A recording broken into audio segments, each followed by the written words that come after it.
Hello, guys and gals, and this is part 27 of our reading of the Harvard Classics. And the Harvard Classics are composed of the Apology, Phaedo, and Credo of Plato, translated by Benjamin Jowett. We read that already. The Golden Sayings of Epictetus, translated by Hastings Crossley. We've read that already.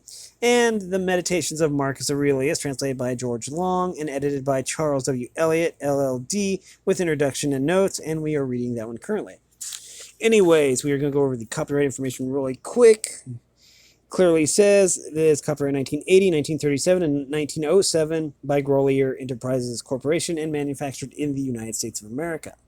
Now, we got pretty far, so we're just going to pick up where we left off.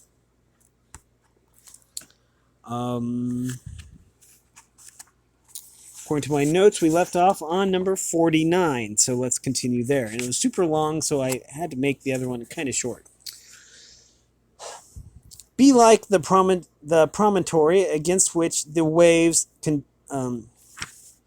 continually break, but it stands firm and tames the fury of the water around it. Unhappy am I because this has happened to me. Not so. But happy am I, though this has happened to me, because I continue free from pain, neither crushed by the present, nor fearing the future, for such a thing as this might have happened to every man. But every man would not have continued free from pain on such an occasion. Why, then, is that rather a misfortune than this a good fortune? And dost thou, in all cases, call that a man's misfortune, which is not a deviation from man's nature? And does a thing seem to thee to be a deviation from man's nature, when it is not contrary to the will of man's nature? Well, thou knowest the will of nature. Will then this which has happened prevent thee from being just, magnanimous, temperate, prudent, secure against inconsiderate opinions and falsehood? Will it prevent thee from having modesty, freedom, and everything else, by the presence of which man's nature obtains all that is its own? Remember, too, on every occasion which leads thee to vexation, to apply this principle, not that this is a misfortune, but that to bear it nobly is good fortune. That's very true. I like that one. I'm going to circle that one actually on my paper so that I can remember it. I want to read that one again. Number 50. It is a vulgar, but still a useful help towards contempt of death, to pass in review those who have tenaciously stuck to life. What more, then, have they gained than those who have died early? Certainly they lie in their tomb somewhere at last. Catacanus, Fabius, Julianus, Lepidus, or anyone else like that, who have carried out many to be buried, and then were carried out themselves altogether. The interval is small between birth and death, and consider with how much trouble, and in company with what sort of people, and in what a feeble body this interval is laboriously passed. Do not then consider life a thing of any value, for look to the immensity of time behind thee, and to the time which is before thee, another boundless space, and this infinity. Then what is the difference between him who lives 3 days and him who lives 3 generations? Number 51. Always run to the short way, and the short way to the natural. Accordingly, say and do everything in conformity with the soundest reason, for such a purpose frees a man from trouble and warfare, and all artifice and ostentatious display. Number 5, part 5, or chapter 5. I'm not sure. In the morning, when thou risest, unwillingly let this thought be present: I am rising to the work of a human being. Why then am I dissatisfied if I am going to do the things for which I exist and for which I was brought into the world? I have, or have I been made for this, to lie down, lie in the bedclothes and keep myself warm? But this is more pleasant. Dost thou exist then to take thy pleasure, and not at all for action or exertion? Dost thou not see the little plants and little birds and ants and spiders and bees working together to put in order their several parts of the universe? And art thou unwilling to do the work of a human being? And dost thou not make haste to do that which is according to thy nature? But it is necessary to take rest also. It is necessary, however, nature has fixed bounds to this too. She has fixed bounds both to eating and drinking, and yet thou goest beyond these bounds, beyond what is sufficient. Yet in thy acts it is not so, but thou stoppest short of what thou canst do. So thou lovest not thyself, for if thou didst, thou would love thy nature and her will. But those who love their several acts, their several arts, exhaust themselves in working at them, unwashed and without food, and though valuest their own nature less than the truer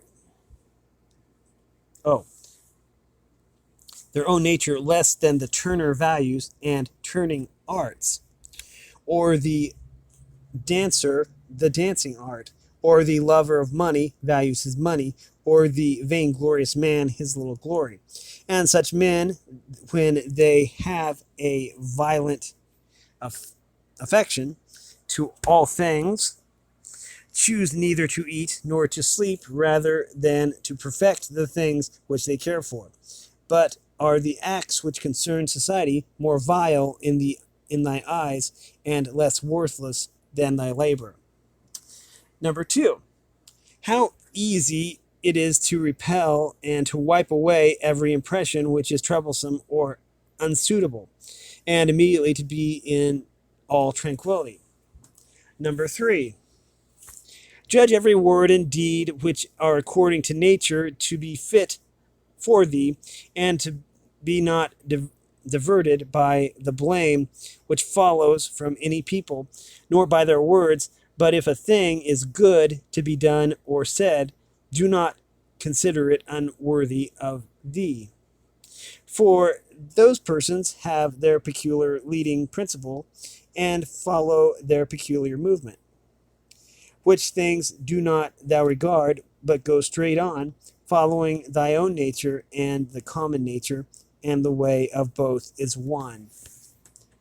Number 4, I go through the things which happen according to nature until I shall fall and rest, breathing out my breath into that element out of which it daily draw it in, which I daily draw it in, rather, and falling upon the earth out of which my father collected the seed, and my mother the blood, and my nurse the milk, out of which during so many years I have been supplied with food and drink, which bears me when I tread on it and abuse it for so many purposes.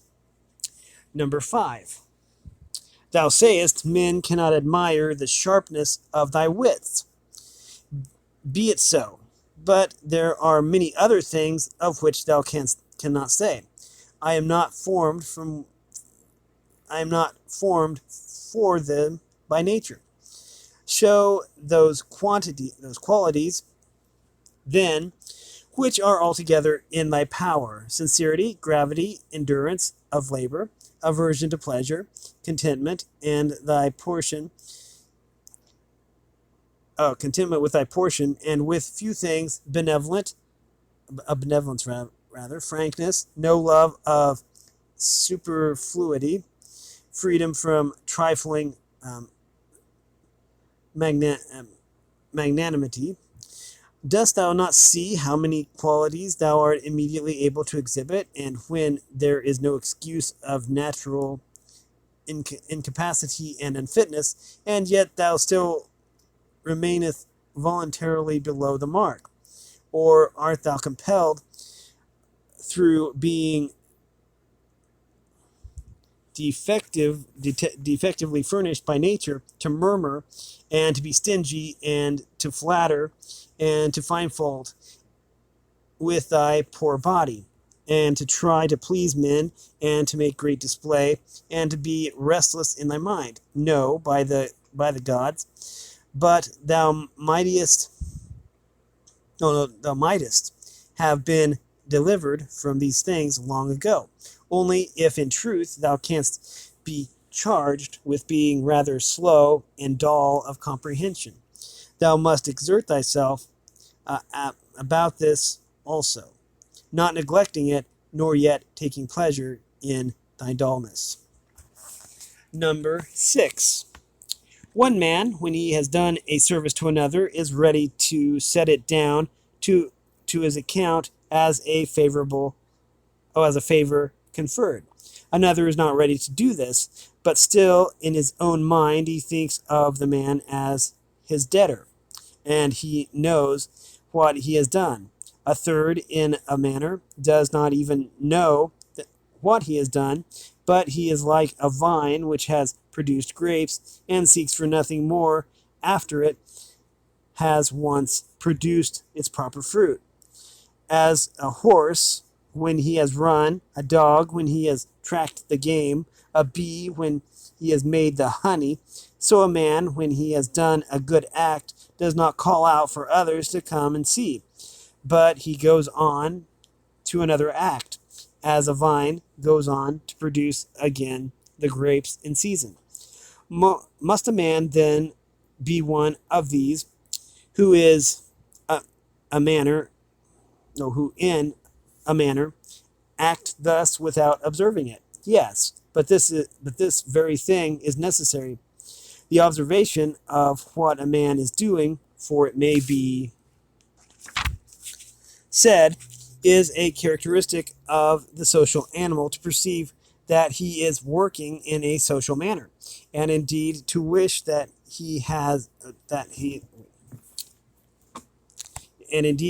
his social partner also should perceive it.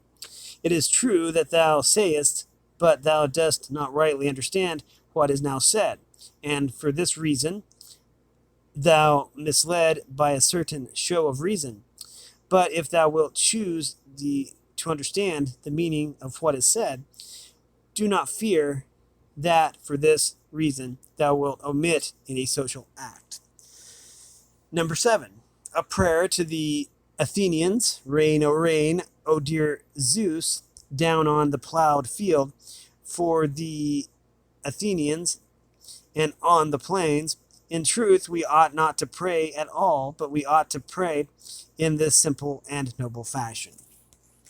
Number 8. Oh, this one is long. Okay. Just as we must understand when it is said that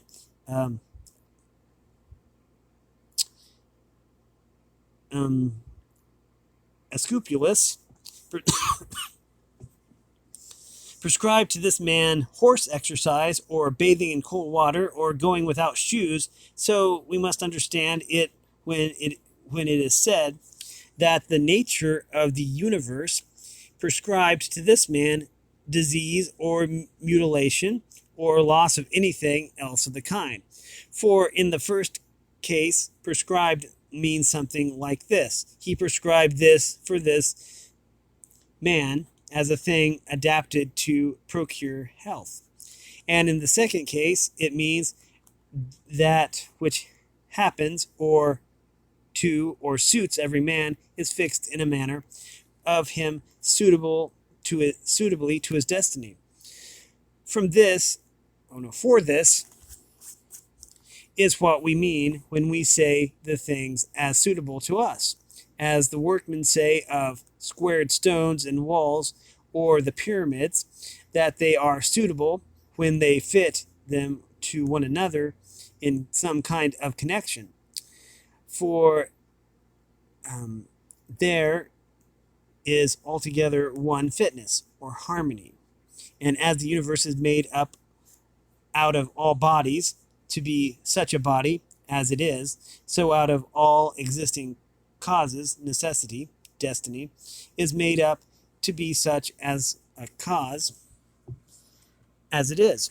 And even those who are completely ignorant understand what I mean, for they say it, necessity or destiny, brought this to such a person. And then was thought, no, it was brought, sorry. This then was brought, and this was prescribed to him.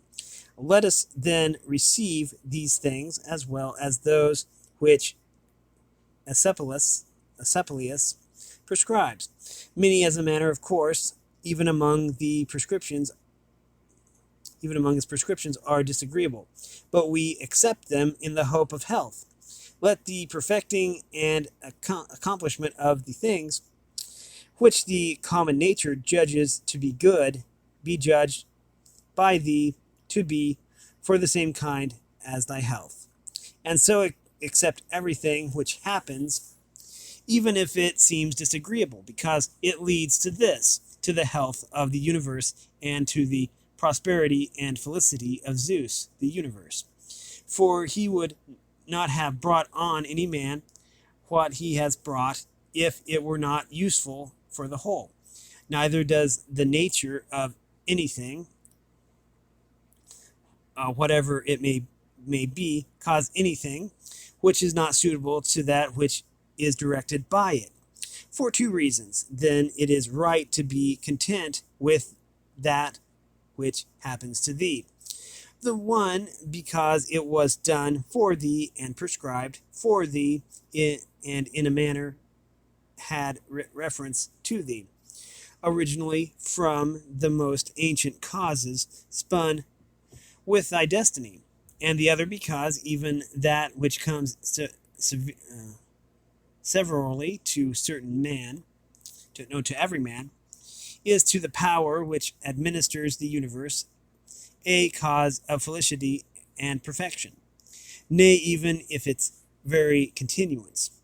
For the integrity of the whole is mutilated if thou cuttest off anything, whatever, from the conjunction and the continuity, either of the parts or of the causes, and thou dost cut off as far as it is in thy power, when thou art dissatisfied, and in a manner triest to put anything out of the way. Number 9. To be disgusted, nor discouraged, nor dissatisfied, if thou dost not succeed in doing everything according to right principles. But when thou hast failed, return back again and be content if the greater part of what thou doest is consistent with man's nature, and love this to which thou returnest. And do not return to philosophy as if she were a master, but act like those who have had sore eyes and apply a bit of sponge and egg, or as another applies a plaster or drenching with water. For thus thou wilt not fail to obey reason, and thou wilt repose in it. And remember that philosophy requires only the things which thy nature requires. But thou wouldst have something else which is not according to nature. It may be objected, why? What is more agreeable than this? What am I doing? But I'm not this. Oh. But is not this the very reason why pleasure deceives us? And consider if magnanimity, freedom, simplicity, equanimity, piety are not more agreeable. For what is more agreeable than wisdom itself, when thou thinkest of the security and the happy course of all things which depend on the faculty of understanding and knowledge? Number 10. Things are in such a kind of envelopment that they have seem to philosophers, not a few, nor those common philosophers,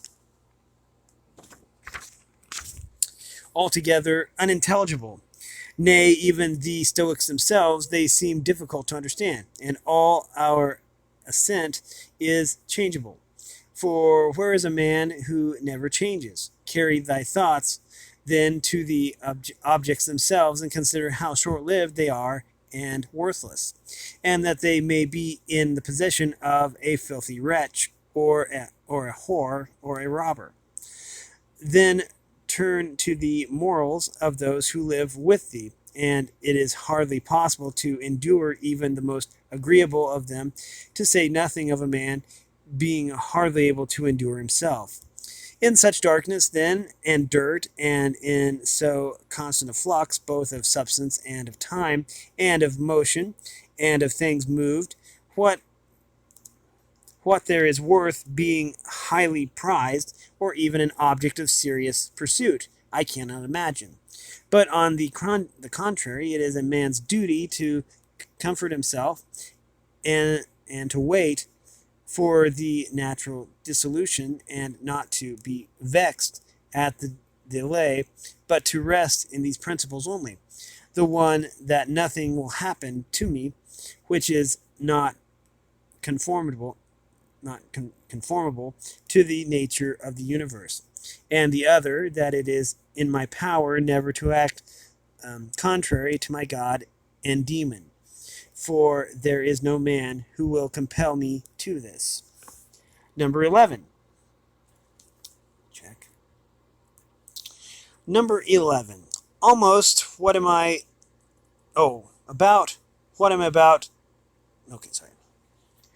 Number 11. About what am I now employing my own soul?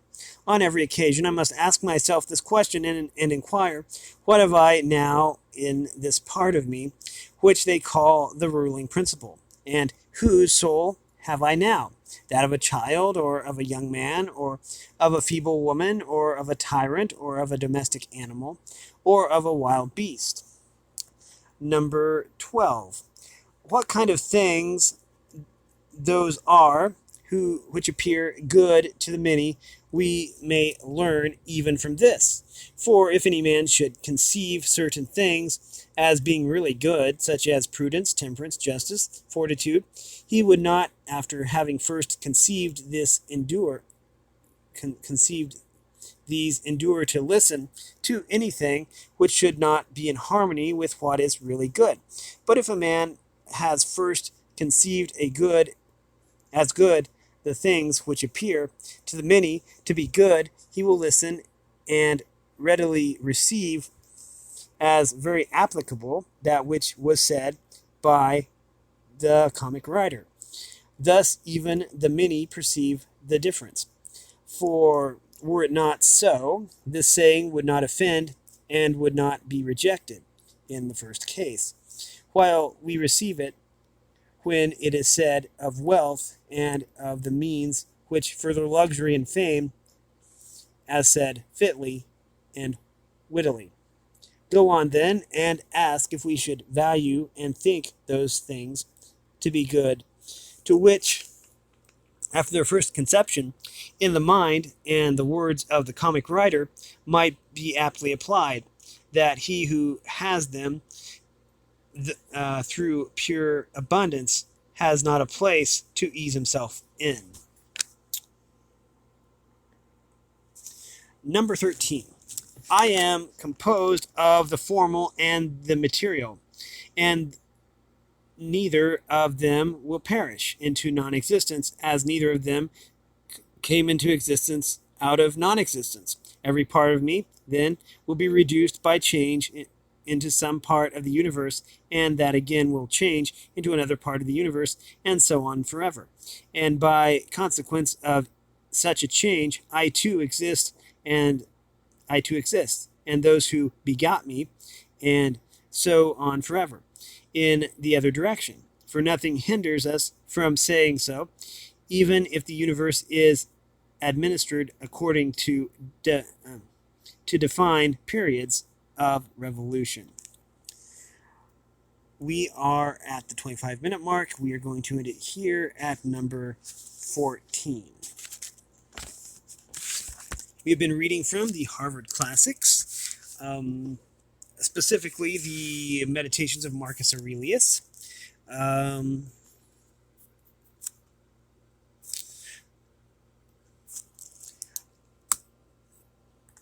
If you like this content, make sure you like and subscribe, ring the bell so you know when I upload. Also, want to support me in any way, if you want to join the Discord server, all the information will be in the description below. And as always, thanks for watching, everyone, and have a great day.